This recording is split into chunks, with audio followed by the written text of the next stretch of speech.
Family, welcome back to my new blog. কেমন আছেন সকলে? আশা করি ভালোই আছেন সকলে। তো এই যে সকালবেলা রেডি হচ্ছি, ছেলেকে রেডি করে দিয়েছি, একটুখানি জাস্ট ভাত খেয়েছি কোনো রকম। আর হাজব্যান্ডও রেডি হয়ে গেছে, এখন নেই, আমি রেডি হব, জামা কাপড় সব বের করা রয়েছে। তো চলুন, হ্যাঁ রেডি হয়ে নিই, যাচ্ছি বাড়িতে। তো এই যে আমরা হয়ে গেলাম রেডি, এখন গাড়ি বুক করছে, ছেলেও রেডি, ওর বাবাও রেডি।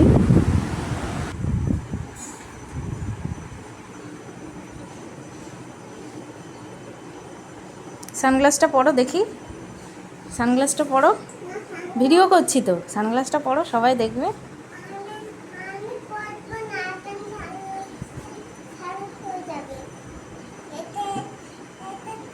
এটা আমার চুড়িদার। আর দুষ্টুমি কম করিস, গাড়ি আসে ওখানে তো দুষ্টুমি করতেই যায়। রোদে দাঁড়িয়ে, হ্যাঁ এগিয়ে যাও, রোদে চলো। আমি চলে আসছি পুকুর সাথে, পুকুর মামাদিদার বাড়িতে। ও দিদার বাড়িতে আমিও যাচ্ছি। হ্যাঁ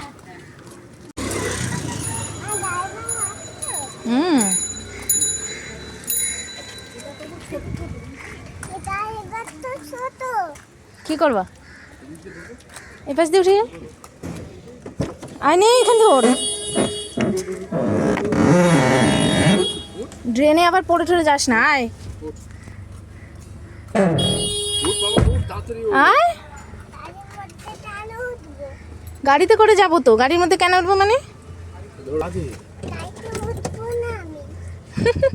কেন, কি হয়েছে তোর?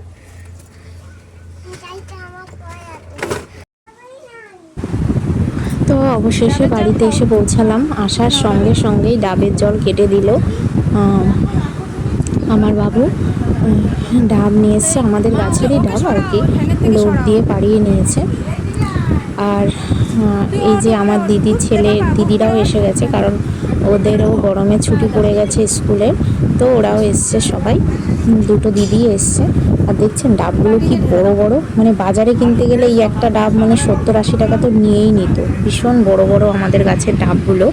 এই যে অনেক ডাব আনা হয়েছে, মানে কাটা হয়েছে, ওগুলোই এখন কেটে দিচ্ছে। তো যাই হোক, ডাবের জল খেয়ে দিয়ে এখন খাবার দেওয়া হলো। আর সব কিছু ওই যে হাজব্যান্ডের পছন্দসই, কারণ ও এই গরমে একদম হেভি খাওয়া খেতে চায় না, আর মাংস তো একদমই বারণ করে দিয়েছে। তো আমি বললাম মাছ আনলে ইলিশ মাছই নিয়ে এসো, আর ইলিশ মাছটা কিন্তু সত্যি দারুণ টেস্টি ছিল। তো এই যে কাতলা মাছ ভাজা, ভেন্ডি ভাজা, কাঁকরোল ভাজা, একটা শাক, আর ও আমের টক পছন্দ করে, তাই আমের টক, ডালও আছে যেটা খুশি, আর ইলিশ মাছ আলু দিয়ে ঝোল। সত্যি এই গরমে আর টক দই আনা হয়েছে। এই সিম্পল খাবারটা কিন্তু দারুণ খেয়েছি আমরা সবাই। এরপর দেখুন এখন বাজে এই 5:45 বেজেছে। আর ও একটু মোগলাই খেতে পছন্দ করে আমাদের এখানে, সেই জন্য ওর জন্য মোগলাইও আনা হয়েছে।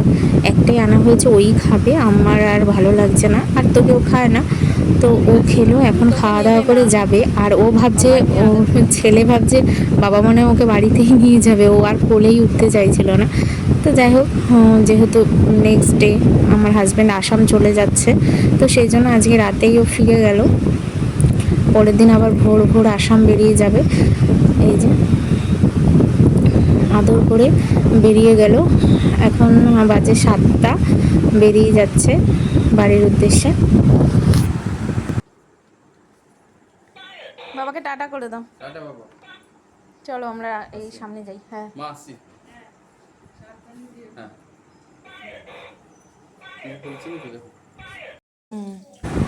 আর আজকে না আমার 2 মামা আসবে, তো সেই জন্য এই রাত্রেবেলা ঢুকবে, তাই মা আবার নতুন করে রান্না বসালো। আর এই দুধ জাল দিয়ে নিচ্ছে, ছেলে খাবে, আমি খাবো, আমরা তো দুধ খাই, সেজন্য দুধটা জাল দিয়ে নিচ্ছে। আর এইখানে এই যে বরবটি আলু ভাজা, এটা বসিয়ে দিয়েছে।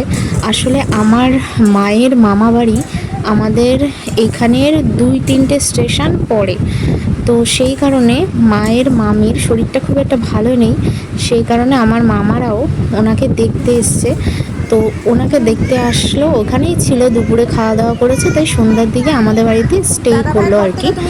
তো আমার দুই মামা এসছে, এই যে আমার দুই মামি, মেজো মামি আর সেজো মামি এসছে, মামির ছেলে, মানে সেজো মামির দুই ছেলে আর মেজো মামির একটাই মেয়ে। আর এই যে যেহেতু সেজো মামির এই ছোট ছেলেটা আমার ছেলের থেকে প্রায় বেশি ছোট বড় না, তাই ওরা দুজন খুব ভালো খেলার সঙ্গী হয়েছে। এখন কিন্তু রান্নাবান্না হয়ে গেছে, আর এত বড় হাঁড়ি যেহেতু আমার মা নামাতে পারে না, মায়ের কোমরে ব্যথা, তো সেই জন্য মেজো মামি নামিয়ে দিল। এটা আমার মেজো মামি। তো যাই হোক, এই যে সবাই মিলে একসঙ্গে কিন্তু খাওয়া দাওয়া হবে, বেশ হইচই হচ্ছে, খুব ভালো লাগছে। রাত্রে সিম্পল মেনু, বরবটি আলু ভাজা, ডাল, আর হয়েছে ডিমের ঝোল, সঙ্গে স্যালাড আছে। এই যে কোথায় গেল শাকটা? তো যেহেতু ছেলে এখানে সবাই মিলে আছে, সেই জন্য কিন্তু ও সবার সঙ্গে হাতেই খেতে পছন্দ করছে। ও আসার পর থেকে আমাকে ওকে খাইয়ে দিতেই হচ্ছে না, ও সবার সঙ্গে বসে কিন্তু খাচ্ছে। আমার তো বেশ ভালো লাগছে ছেলে এরকম করছে, আর ছেলেও খুব আনন্দ করছে সবার সঙ্গে মিলেমিশে। আর এই যে মামা ভাগনা একসঙ্গে হয়েছে, তো এই দুইজনে মিলে আরো বেশি আনন্দ করছে।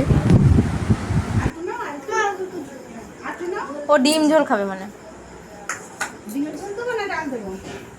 তুই নিচ্ছিস কেন আর?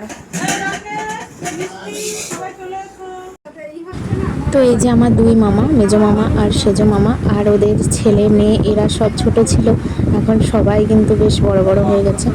আর আমার ভাইরাও আর কি অনেক বড় হয়ে গেছে। এই ভাই তো আমার একটা ভাই এখন ইঞ্জিনিয়ারিং পড়ছে, আর বোনেরও কিন্তু, ওই বোনেরও অনেক এখন কলেজে পড়ছে। আর এই ভাইটা একটু ছোট, একটু ওদের দুই ভাইয়ের মধ্যে একটু এজ ডিফারেন্স বেশি, তো ও অনেকটাই ছোট ওর ভাইয়ের থেকে। তো যাই হোক, আজকের ভিডিওটা এই পর্যন্তই। আপনাদের কেমন লাগলো কমেন্টস করতে ভুলবেন না। টাটা।